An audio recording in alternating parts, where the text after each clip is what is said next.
Fort Pontchartrain du Détroit. Fort Detroit was a fort established by the French officer Antoine de la Mothe Cadillac in 1701. The site of the former fort is now within the city of Detroit in the U.S. state of Michigan, an area bounded by Larned Street, Griswold Street, and the Civic Center.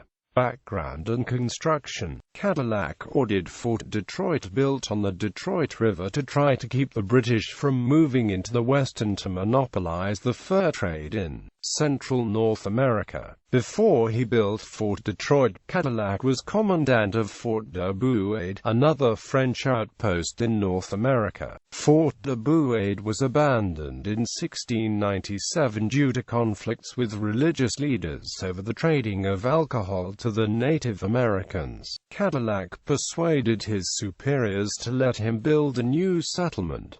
He reached the Detroit River on July 23, 1701. When he landed on the site, he held a celebration to formally take control of the area. In honor of Louis Philippe, Comte de Pontchartrain, Minister of Marine to Louis XIV, Cadillac named the new settlement as Fort Pontchartrain du Détroit. The storehouse and the stockade were started immediately, but the first building completed was St.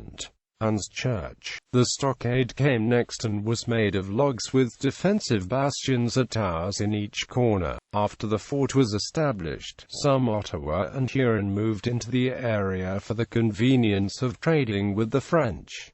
Military conflicts. The first major conflict of Fort Detroit occurred in March 1706 while Cadillac was away. The Ottawa heard a rumor about a Huron tribe ambush. The Ottawa attacked and killed several members of the Miami tribe. The Miami sought safety in the fort, where they were defended by the soldiers. The French killed about 30 Ottawa warriors when they attacked the fort.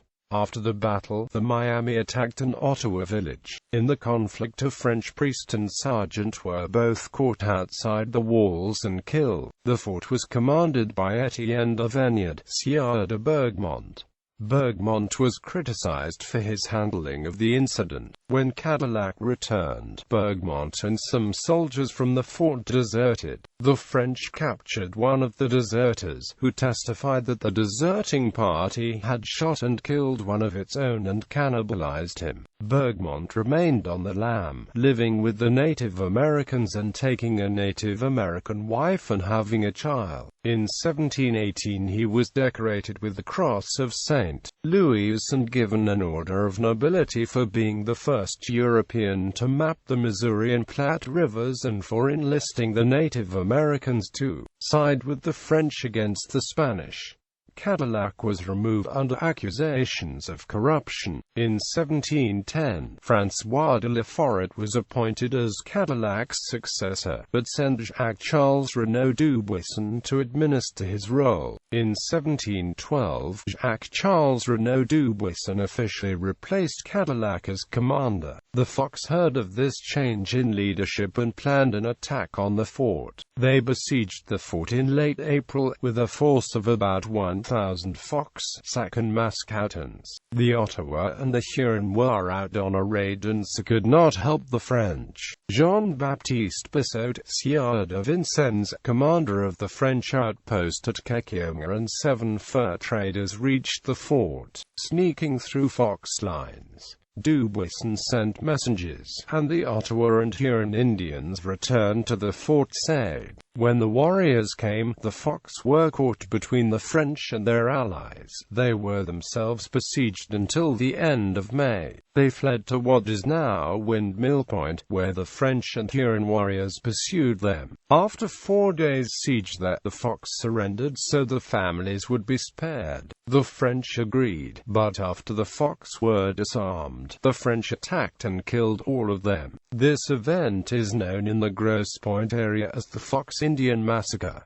This siege of Fort Detroit was the opening incident in the Fox Wars. After a few years, the British and the French conflict over North America came to a head in the French and Indian War. Detroit was far removed from the main areas of conflict and did not see combat. On November 29, 1760, Fort Detroit was turned over to the British Army's Rogers Rangers, 2 months after the capitulation of the French at Montreal.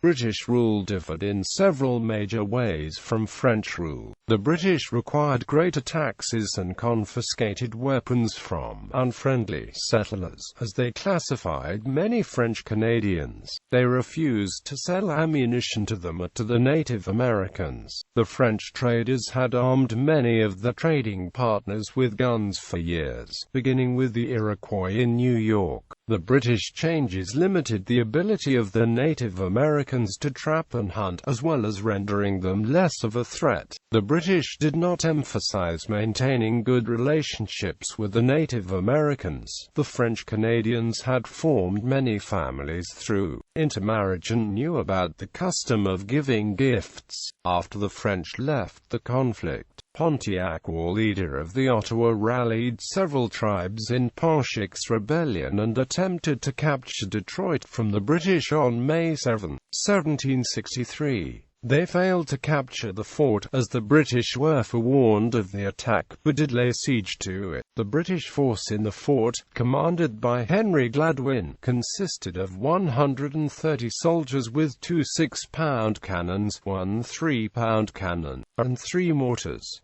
The 6-gun schooner Huron was anchored nearby in the Detroit River. 2 months into the siege, on July 29, 1763, the British brought a large relief force into the area. Skirmishing in the area, including the Battle of Bloody Run, continued until mid-November, when the Indians dispersed. During the American Revolutionary War, Detroit was far to the west of the main areas of action. The fort's main contribution was to arm American Indian raiding parties who attacked American settlements to the southeast. American revolutionaries, particularly George Rogers Clark, hoped to mount an expedition to Detroit in order to neutralize these operations, but could not raise enough men to make the attempt. Clark did manage to capture Henry Hamilton, the lieutenant governor of the province of Quebec and senior officer at Fort Detroit. While Hamilton was a prisoner of war, in late 1778 Captain Richard B. Larned began construction on a new fortification a few hundred yards to the south of the original fortification. It was named Fort Larned on October 3, 1779. Under the terms of the Treaty of Greenville in 1795, the signatory Indian tribes ceded several blocks of land to the United States, which were beyond the Greenville Treaty line and within the Indians' territory. Article 3, Item 12 contains the post of Detroit, and all the land to the north, the west and the south of it, of which the Indian title has been extinguished by gifts or grants to the French or English governments,